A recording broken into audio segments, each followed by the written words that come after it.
네, 청기누설 시간입니다. 개편하고 첫 방송이죠? 그렇습니다. 뭐 저희가 일주일 정비 기간을 거쳐서 이번 주부터 이제 유튜브 연장 방송 재개를 했는데요. 네. 대선 국면에서는 청기누설을 주 2회 했습니다. 네. 죽는 줄 알았습니다. 네, 힘들었어요. 대선도 끝났습니다. 네. 그래서 본회치 주 1회로 청기는 계속 누설하면 안 돼요. 일주일에 한 번 정도는 누설해도 이게 한 달에 한 번 하면 이게 딱 청기누설 제목고 맞을 것 같은데. 딱 좋긴 한데 한 달에 한 번이면 우리나라가 너무 다이나믹해서 다뤄야 될 게 너무 많을 것 같아요. 그래서 안 됩니다. 일주일에 한 번 정도는 꼭 해줘야 될 거 아닌가 생각도 들고요. 네. 자, 뭐 지금 뭐 단연코 이슈 중에 이슈는 이게 블랙홀이 될 줄 전 꿈에도 몰랐는데 집무실 이전 부분이 아주 뭐 전국을 그냥 확 그냥 다 뭐 그냥 다 드시는 상황이거든요. 요 얘기를 좀 하지 않을 수 없는데 뭐 다른 언론에서 얘기하는 뭐 집무실 이전해야 된다, 뭐 안 해야 된다, 조절해야 된다 이런 얘기 말고 그러니까 힘들어. 그러니까 그 이 청기누설이 이제 그 컨셉이 하나는 삐딱선이고 하나는 구름인데 이 삐딱선을 타려니까 참 힘들어요. 그냥 묻어가면 좋은데. 묻어가면 이거 방송의 존재에 의미가 없는 거죠. 사실. 삐딱선도 타야 되고 또 구름, 구조와 흐름도 봐야 되고. 그러니까요. 또 모르는 얘기, 다른 얘기도 해주셔야 됩니다. 뭐 이렇게 주문 사항이 많어. 그건 제가 아니고요. 우리 청취자, 시청자분들의 주문 사항입니다. 알겠습니다. 그래서 오늘도 삐딱선을 약간 타야 되는데 자 모두가 묻잖아요. 왜 도대체 윤석열 당선인은 용산행을 고집하냐. 그러니까 이상해요. 왜 그렇죠? 그러니까 일부 언론은 이게 천공 때문이다 이렇게 여전히. 그죠? 뭐 지금 보도가 됐다가 지워지기도 하고 삭제되기도 했고요. 네, 언론은 뭐 천공 스승이라고 표현하던데 뭐 이분이 뭐 제 스승은 아니기 때문에 그냥 천공이라고 하겠습니다. 네. 그잖아요. 천공 씨, 천공 법사, 뭐 하여튼 아무튼 천공. 이 사람 2018년인가요? 네. 이때 뭐 용산 뭐 여의주 어쩌고 이제 했던 발언 이걸 주목하고 있던데요. 이 천공 발언하고 용산행이 상관성이 있는지 확인할 방법이 없잖아요. 근데 어제 보니까 또 뭐 아니라고 하던데 본인은 천공은 그잖아요. 설령 상관성을 인정한다 하더라도 해소가 안 되는 게 있어요. 용산행 전에 뭐가 있었냐면 탈청와대 선언이 있었던 거잖아요. 청와대 가지 않겠다. 그러니까 질문 던지는 게 두 가지인 거죠. 왜 용산에 가려고 하느냐 이전에 왜 청와대에서 그게 나오려고 하느냐. 이걸 먼저 짚어야 되는 거잖아요. 그게 어쩌면 더 중요한 얘기 같아요. 그렇죠. 여기서 또 풍수가 나옵니다. 예를 들어서 서울의 소리 그 이명수 기자가 김건희 배우자랑 김건희 씨하고 이제 통화하는 과정에서 뭐 영빈관 이전 어떻게 했을 때 뭐 그러니까 영빈관 이야기 나왔었죠. 그러면서 뭐 터가 그러니까 좋지 않아서 뭐 옮길 거야 뭐 이런 발언이 나온 거고. 그게 있어요. 이것도 풍수 때문 아니냐. 뭐 이런 식의 또 이제 그러니까 뭐 추측이 있어요. 근데 역시 이것도 해석 뭐 확인할 방법이 없어요. 그리고 설령 이게 진실이라면 더 문제인 거죠, 사실은. 그렇죠. 그게 아니길 바랍니다. 많은 국민들. 이건 나라의 불행인 거죠. 그래서 아니길 바랍니다. 정말. 그래서 저는 지금부터는 무속, 풍수는 일체 얘기를 안 하겠습니다. 이건 무시하고 그 얘기는 하지 마시죠. 논외로 치고 다른 각도로 한번 삐딱선을 타보겠는데요. 다른 각도 궁금합니다. 어떤 게 있을까요? 자, 일단 윤석열 당선인이 어느 정도로까지 탈청와대에 대해서 신경을 쓰고 있는지 오디오로 먼저 한번 들어보시죠. 준비 안 됐어요? 네, 준비가 안 됐다네. 제가 한번 읽어보겠습니다.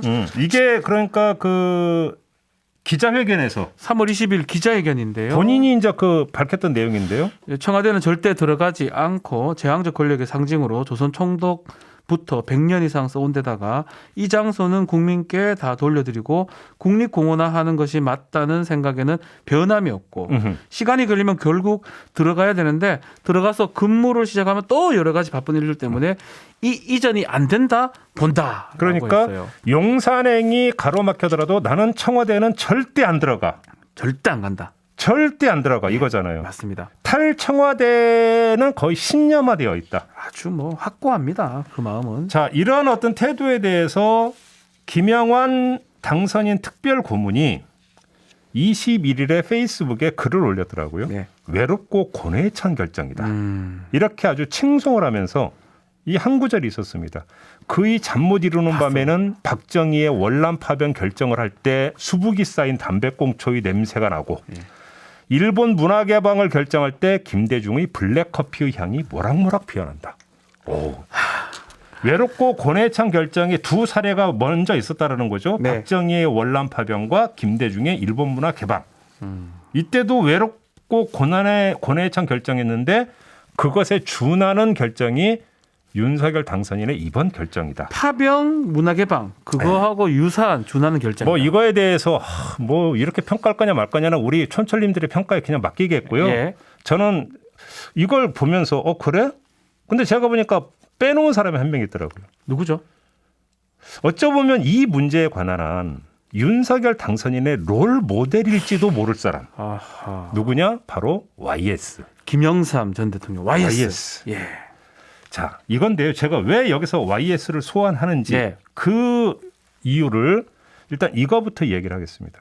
윤석열 당선인이 대선 출마 선언을 한 게 6월 29일이었죠. 네. 작년. 맞습니다. 그 이후 지금까지 YS 관련 장소를 3번 방문을 했어요. 그러니까 대선 출마 선언한 지 사흘 만인 작년 7월 2일에 김영삼 기념도서관을 비공개 방문을 합니다. 네. 이 자리에서 이런 말을 한다고 그래요. 김영삼 전 대통령은 진영 논리에 따른 뺄셈과 나누기의 정치가 아닌 덧셈의 정치, 큰 정치를 통해 국민 통합과 상식의 정치를 하시고자 하는 노력을 멈추지 않으셨다라고 했고 네. 뉴시스 보도에 따르면 이런 말도 한 것으로 전해졌다라고 나온 보도가 돼 있더라고요. 네.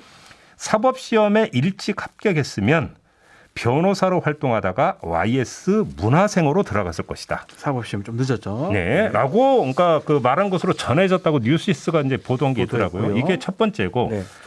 작년 11월 22일에 YS 서거 6주기 추모식이 있었습니다. 물론 이때는 윤석열 당선인만 참석한 게 아니라 대선 후보들이 거의 대부분 이때 참석을 했었어요. 이때 이 자리에서 뭐라고 했냐면 어느 한 정권이 하기 어려운 결단을 해서 한국 사회를 엄청나게 개혁했다. 누가? YS가. 이렇게 칭송을 했습니다.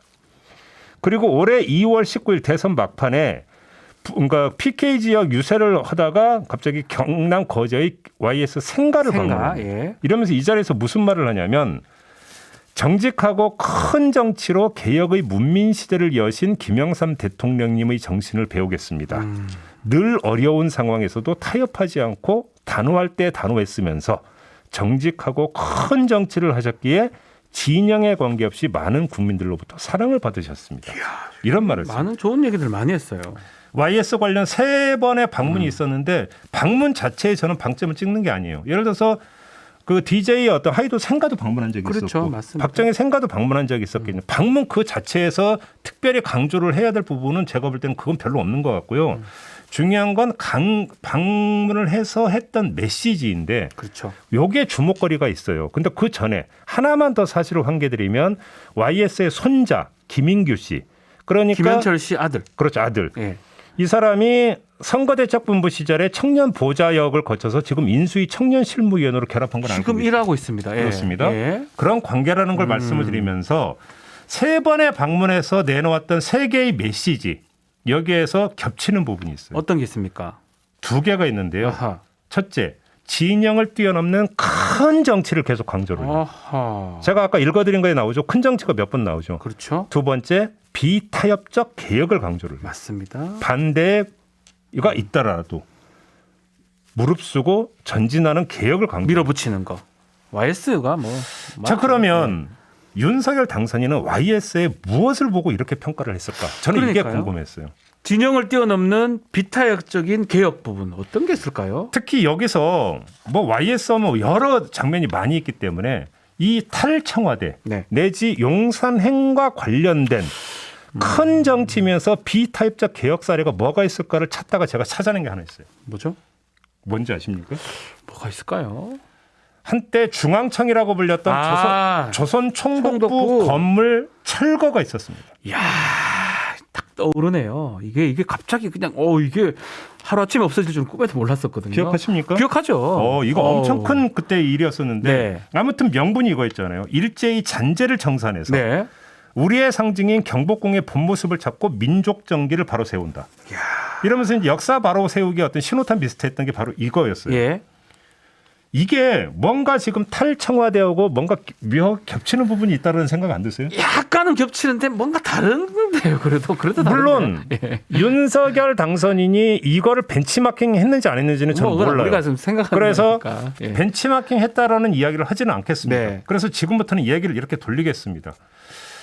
근데 윤석열 당선인이 YS의 큰 정치, 비타협적인 개혁 노선 이거를 정말로 본받고자 했다면 네.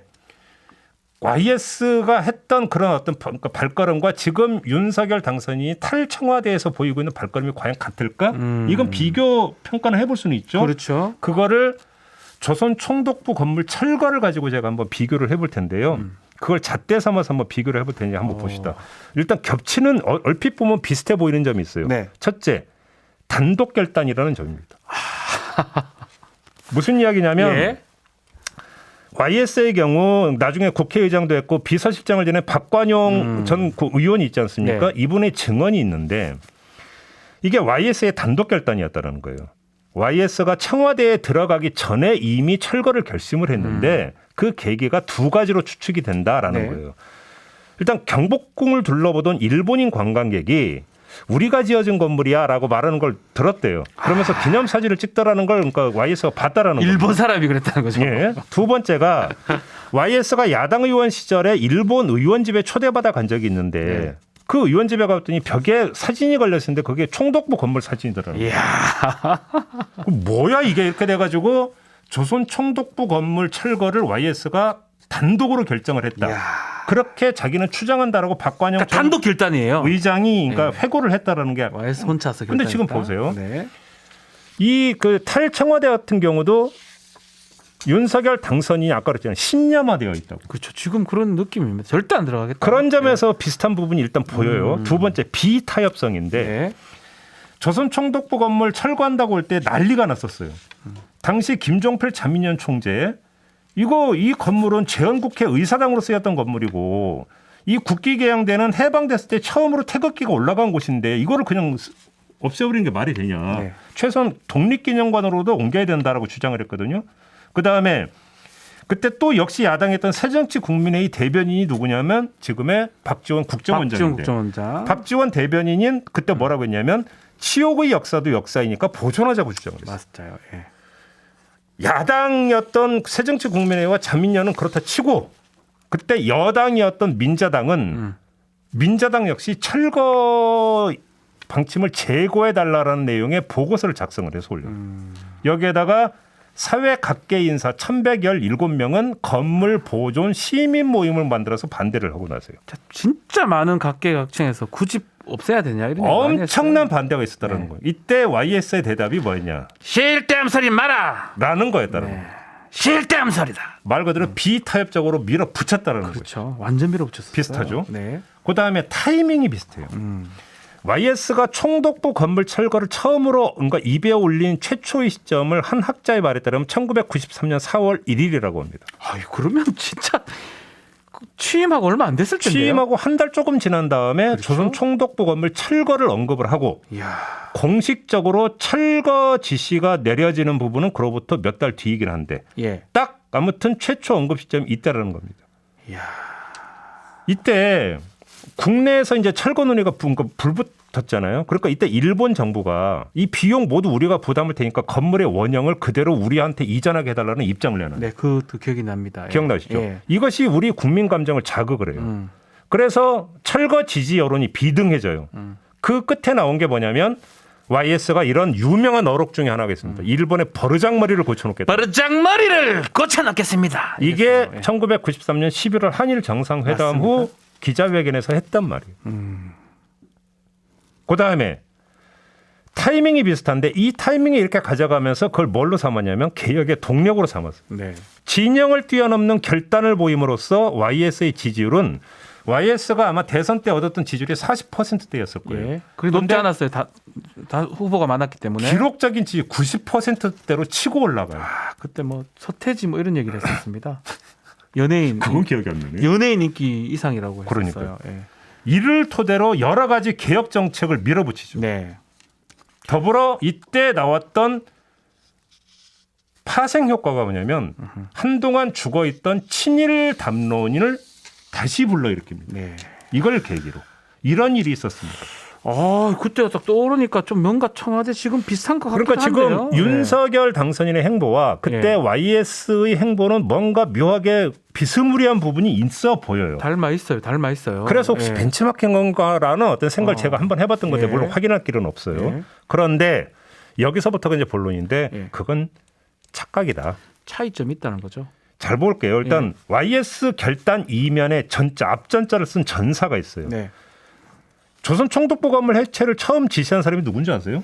이승만이에요. 이승만. 이승만 초대 대통령이 했다고요? 이게 뭐냐면 한국 전쟁이 있다가 이제 서울 수복했잖아요. 네. 서울 수복한 후에 이승만 당시 대통령이 저거 없애버리라고 지시를 하는데 그때 전쟁통이잖아요. 네. 없애고 말고 뭐 돈이 있어요. 뭐가 있어요? 돈이 없어서 못 없앴다는 거예요. 유야무야 됐어요.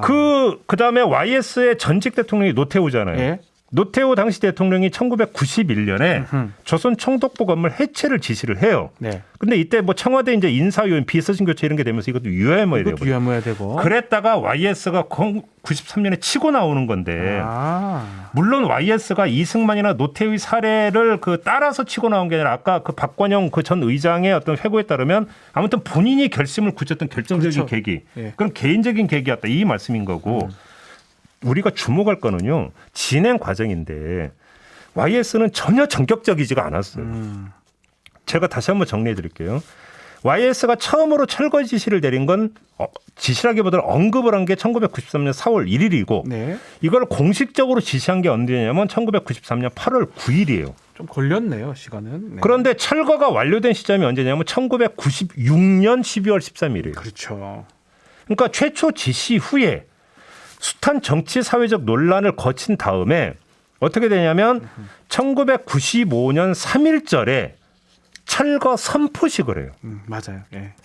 2년 뒤에요. 예. 그리고 1995년 광복절에 이때 아마 영상 아마 여러분들 기억나는 분들 그 조선 총독부 뚜껑 첨탑 네. 첨탑 해체 행사가 열리는 게 1995년 광복절이었어요. 네, 맞습니다. 그러니까 최초 지시가 있고 나서 2년 뒤에나 비로소 실행에 들어간다는 거예요. 네. 그리고 완전히 해체가 이루어진 게 1996년 12월 13일이에요. 오래 걸렸어요. 진행 실행 과정은 전혀 전격적이지가 않았어요. 하나하나 단계를 단계적으로 서서히 하나하나 했던 하나하나 서서히 단계를 밟아갔다라는 거예요. 네. 그러니까 지금 윤석열 당선인이 보이는 실행 과정과는 전혀 달라요. 그렇죠. 여기에다가 이거 말고도 몇 개의 차이가 있어요. 그걸 제가 한번 정리해보고 첫째 상징성의 차이가 있어요. 아하. 윤석열 당선인이 지금 청와대에서 벗어나려고 하는 이유가 여기는 권위 제왕적 대통령제의 그러니까 상징이기 때문에 네. 권위주의의 권위주의. 상징이기 때문이라는 거잖아요. 네. 근데 YS가 조선 총독부 건물을 해체할 때의 어떤 그 명분은 식민지배의 식민지배. 유물이고 상징이라는 거였어요. 조금 다르네요. 예. 상징성의 농도의 차이가 너무 커요. 국민 감정이 달라요. 이러다 보면은 받아들이는 국민 감상의 차이가 현격하게 다른 게 그렇죠. 첫 번째예요. 예. 두 번째 필요성의 차이가 있어요. 그때 조선 총독부 건물은 다 아시겠지만 경복궁을 가로막고 있었어요. 다 가로막고 있어 좀 보기가 누가 좀 보더라도 그랬어요. 흉물스럽게 네. 가로막고 있었어요. 그래서 철거 필요성은 누구나 인정을 했어요. 다만 그래도 역사니까 보존할까 말 거냐의 문제였지 이게 경복궁을 가리고 있고 이게 어떤 의도로 지어졌다는 건 국민들이 다 알고 있었어요. 네. 근데 청와대는 뒤로 물러나 있어요. 쉽게 말하면 은거한 공간이에요. 그렇죠. 은거한 공간이기 때문에 청와대를 꼭 개방해야 된다는 필요성 이게 시민들의 어떤 시선이나 생활에 직결된다라고 하는 필요성에 있어서 현격한 차이가 발생해요. 그렇죠. 그렇죠? 예. 여기 또 한 가지가 있는데 그래서 철거 내지 탈 이후에 대안의 또 차이가 있어요. 대안의 정당성이 다른데 그래서 조선 총독부 건물을 해체를 해서 경복궁의 본 모습을 찾아준다라고 하는 것은 이거 당위예요. 네. 당위적인 명제잖아요. 하지만 청와대에서 내가 나와서 이걸 국립공원화하겠다라고 하는 것은 아주 절박한 당위가 아니라 뭐 하면 좋고 안 해도 그만. 그렇죠. 인 기호의 문제인 거예요. 뭐 선택의 기호. 그러니까 예. 대안의 정당성에 현격한 차이가 있어요. 마지막으로 파급력의 문제인데 아까 제가 그랬잖아요. 네. 조선 총독부 철거 문제가 불거지면서 우리 사회에 죽어있던 친일 담론이 다시 부활했다라고 하는 점을 말씀을 드렸잖아요. 그러면 거기에 준해서 윤석열 당선인이 청와대에서 나오면 탈청와대가 되면 권위주의 담론 내지 민주 담론이 다시 불붙게 됩니까? 쉽지는 않을 것 같은데. 예. 개방, 뭐 소통. 오히려 보수 언론인 동아일보가 어젠가요? 한 칼럼 보니까 우리가 언제 청와대 개방해달라고 했습니까? 라는 칼럼이 실렸더라고요. 음. 네. 그렇죠. 음. 보수 언론에서 이런 얘기하잖아요. 그러니까 사회적인 맥락과 역사적인 맥락에서도 맥락이 전혀 달라요. 조선총독부 철거와 탈청와대는 맥락이 전혀 달라요. 그런데 이거를 만에 하나라도 고려를 했다면 제가 볼 때는 이건 전혀 잘못 잡은 거다라는 말씀이시고 네. 벤치마킹 했는지 안 했는지 모른다고 말씀을 드렸지만 그래서 다시 말씀을 드리면 YS의 비타협적인 어떤 그 진행 과정을 기준 삼아서 그거는 많이 비슷한데 예. 그거를 기준 삼아서 탈청와대의 어떤 행보를 보더라도 YS하고는 또 전혀 다르다. 그렇죠. YS도 이렇게는 안 했다라는 거예요. 제 얘기는. YS가 정말 깜짝 쇼의 귀재였어요. 네. 누구나 알다시피. 뭐 많잖아요. 뭐 오죽 인사 같은 경우도 깜짝 쇼였어 전부 다.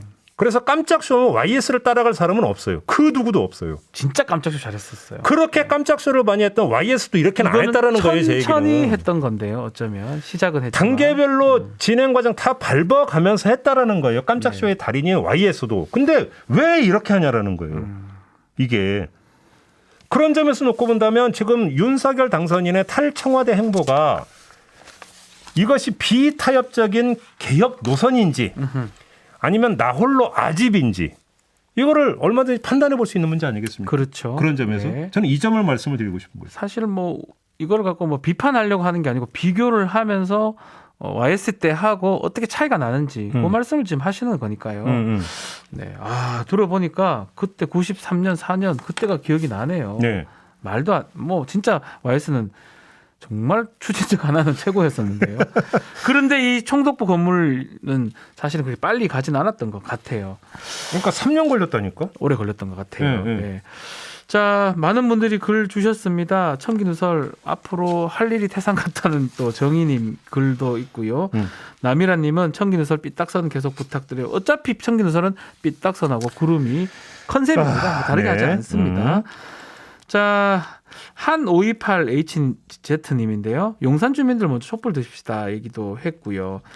또 드래곤님은 무속으로 나라가 운영되면 꼴이 정말 한심스럽다. 오늘 뭐 무속 얘기는 한 건 아니고요. 네. YS하고 비교하면서 얘기를 했습니다. 저는 뭐 말씀을 드렸습니다. 무속의 영향이 아니라고 저는 말씀을 드린 게 아니라 네. 확인할 길도 없고 또 만약에 정말로 그렇다면 그건 정말 나라의 큰일 불황이기 날 때문에 일이니까. 아니기를 바란다는 말씀을 네. 드렸어요. 네. 네. 자, 봄날님은 국방부를 제발 건들지 마라. 국방부 얘기를 또 주셨고요. 이재신님은 윤석열 화끈하다라는 말씀도 좀 주셨습니다. 아니 근데 네. 화끈하다고 했으니까 제가 말씀을 드린 건데 화끈의 대명사는 YS인데 이렇게 안 했다니까. 정말 화끈은 YS입니다. 진짜 하루아침에 하나회를 해체해버리고요. 하루아침에 금융실명제를 했습니다. 정말 다 하루아침입니다. 그런 YS도 조선총독부 건물 자체는 시작은 되게 빨리 했지만 그 결론은 상당히 오래 걸렸다는 거죠. 그렇죠. 아주 차근차근 네. 했다라는 거. 그걸 오늘 좀 짚어주셨습니다. 자, 양동필님은 이명박근혜보다 더 해 보여요. 시작도 안 하는 자본이 너무 심하다라는 얘기도 있고 오늘 보도된 것 같은데 초롱님입니다. 한미 정상회담 장소가 고민이라면서요. 바이든이 못 올 수도 있겠어요. 보안 문제로라는 얘기도 했어요. 네. 영빈관 지금 갈 수 있냐 이것도 고민일 것 같은데요. 소나기님은 노무현 전 대통령 존경한다고 했던 이번에 또 김영삼 뭐 둘 다 존경하지 않을까 생각도 듭니다. 아니 뭐 그러니까 그 DJ도 존경한다고 했고요. 네, 뭐 그 자체는 그러니까 어떤 거기서는 어떤 뭐 표현 자체는 별로 중요한 것 같지는 않고요. 그렇죠. 네. 이승민님이 총독부 해체하고 명분의 차이는 크죠. 이걸 오늘 모털도사님이 이걸 다 짚어주셨습니다. 차이가 있습니다. 네. 간다고 하더라도 김인희님은 결국 잘못된 YS 코스프레 개혁 놀이네요라고 또 질문을 주셨고요. 이거는 좀 그래요. 인하게 살자님인데요. 이사 비용이 500억이면 실제로 총이전 비용 몇 조 들 건데 수의 계약하면 이권 사업 아니냐 이런 얘기도 일부 또 있거든요. 글쎄 뭐 군사 계약 수의 계약하는 경우가 많긴 한데 글쎄 이것까지 뭐 생각하고 했을까 저는 좀 아닌 것 같은데. 그러니까 이거 아니 그리고 이거는 수의 계약이 불가능한데요. 왜 그러냐면 저희가 이제 엊그제 경제는 김우빈이라고 혹시 네. 들어보셨습니까? 예, 월요일 날. 거기서 이제 500억 이상은 기장 일단 그 원칙상으로는 예비 타당성 조사 대상이 되고 다 됩니다. 그다음에 지금 정부 규정상 일정 금액 이상의 사업은 무조건 공개 입찰하게 돼 있지 네. 않습니까? 근데 국방이라서 수위의 가능성도 예외 규정이 국방이기 때문에 있긴 한데요. 네. 그럼에도 불구하고 그거를 뚫고 가는 건 저는 불가능하다고 저는 그렇게 알고 있습니다. 네. 예비 타당성도 이거 뭐 그런 얘기 많이 하잖아요. 496억 맞추는 것, 500억 밑으로 할 거 그런 얘기는 있지만 그거 하기 위해서 했다고 보기엔 조금 저는 제가 한 말씀만 더 드리면은요. 그러니까 많은 분들이 착시를 하고 있는 게 청와대 탈청와대는 검증 대상으로 삼지를 않아요. 그렇죠. 왜? 문재인 대통령도 하려고 했고 네. DJ도 하려고 했으니까 이거는 가장 기본적으로 공감대가 형성이 되어 있는 것이기 때문에 그렇죠. 네. 거기에 뭐 다른 의도가 있겠느냐라는 생각을 하면서 그냥 넘어가고 있는 부분인데 아까 그랬잖아요. 이승만이 지시를 했고 노태우가 지시를 했다. 못했어요 결국은. 못하고. 그런데 왜 그러면 YS가 했을까라고 하는 데 있어서는 그러니까 개인적 어떤 특성과 개인적 역사, 네. 개인적 판단의 어떤 이유 이런 것들 좀 따로 살펴야 되는 부분이 있는 거죠. 그래서 오늘 이 부분을 짚었다 이렇게 이해를 해주시면 맞습니다. 자, 뭐 설탕통님 도대체 청와대 국방부를 다 옮기는 일 어찌 2달 만에 이제 결국 그게 조금 문제가 아닌가 생각이 듭니다. 또 인수위에 업무 범위를 벗어났다는 뭐 평가들도 있기 때문에 그 부분도 사실 좀 판단을 좀 해봐야 되겠죠. 네. 전재규님은 용산 이전을 반대하는 게 아니라 일단 청와대 들어와서 찬찬히 살펴보고 하라는 거지. 오늘 좀 맥락 중에도 이 얘기가 있는 거죠. 네. 그 쇼에 깜짝 쇼의 달인 YS도 결국은 총독부 해체 관련해서는 주장은 빨리 했지만 그 해체 과정은 상당히 걸렸다. 오늘 얘기 안 했는데 네. 한번 그럼 거꾸로 한번 얘기를 해볼게요. 그러니까 그 밀어붙이기로는 타의 추종을 불허했던 네. YS도 청와대에서 왜 못 나왔을까? 그렇죠. 이것도 그러면 한번 이제 봐야 궁금한 될것 사항이 같아요. 되는 거죠. 따져보고 안 되니까 못 나온 거 아니냐 생각도 듭니다. 자, 우리 릴리 채식님, 김종배님 최고다. 이런 역사를 어디서 배우겠어요? 근데 이런 역사가 현재 진행형이긴 한데 또 젊으신 분들은 모르죠. 모를 수 있을 것 이게 같아요. 25년 전 일이니까. 근데 저희는 이제 저 대학 다닐 때니까. 이때 그 조선총독부 그 자꾸 뚜껑이라고 그러는데 첨탑 해체 그거 다 기억이 나요. 첨탑 해체 행사는요 어마어마하게 어마어마했어요. 네. 뭐 방송 생중계하고 난리가 아니었어요. 그러니까 근데 이거는 젊으신 분들은 이게 역사라고 생각하죠. 아니 물론 이때 YS가 이렇게 하면서 국민 지지수를 모아서 그렇죠. 이제 정치적으로 활용을 했죠. 네. 당연히 그러니까 그렇게 해서 밀어붙이고 이제 드라이브를 거는 에너지원으로 삼았던 맞습니다, 부분인 거죠. 맞습니다. 그래서 개혁을 또 추진하기도 했었고요. 알겠습니다. 자, 오늘 뭐 용산 집무실 이전 관련해서 좀 YS 때 이 총독부 건물 해체 부분하고 비교를 하니까 뭔가 들어오는 부분들이 있는 것 같습니다만 많은 분들 글도 주시고요. 어쨌든 간에 뭐 이게 진행이 될지 또 한다면 아마 제 생각에는 취임 이후에 가능할 것 같아요. 분위기상으로는. 아니 제가 볼 때는 네. 취임 전에 가는 건 물 건너 간 것 같아요. 네, 끝난 99.9% 끝난 얘기고. 할 수가 없어요. 예비비도 안 되고. 남은 문제는 이거죠. 그러면 이전하는 기간 동안에 지금 뭐 인수에서 나오는 이야기는 그 서초동에서 그냥 출퇴근한다라는 거잖아요. 그것도 참 네, 지금 말씀은 그래요. 제가 사무실이 거기 있고요. 네. 제가 용산이고 막 왔다 갔다 하는데 이게 진짜 막히는 곳이거든요. 아주 상상하기가 좀 어렵습니다. 하여튼 어쨌든 간에 뭐 그 지금은 그렇게 한다고 하니까 좀 지켜봐야 될 것 같습니다. 이렇게 마무리하죠. 네, 청기누설 오늘 여기서 마무리하고요. 다음 시간에 뵙도록 하겠습니다. 감사합니다.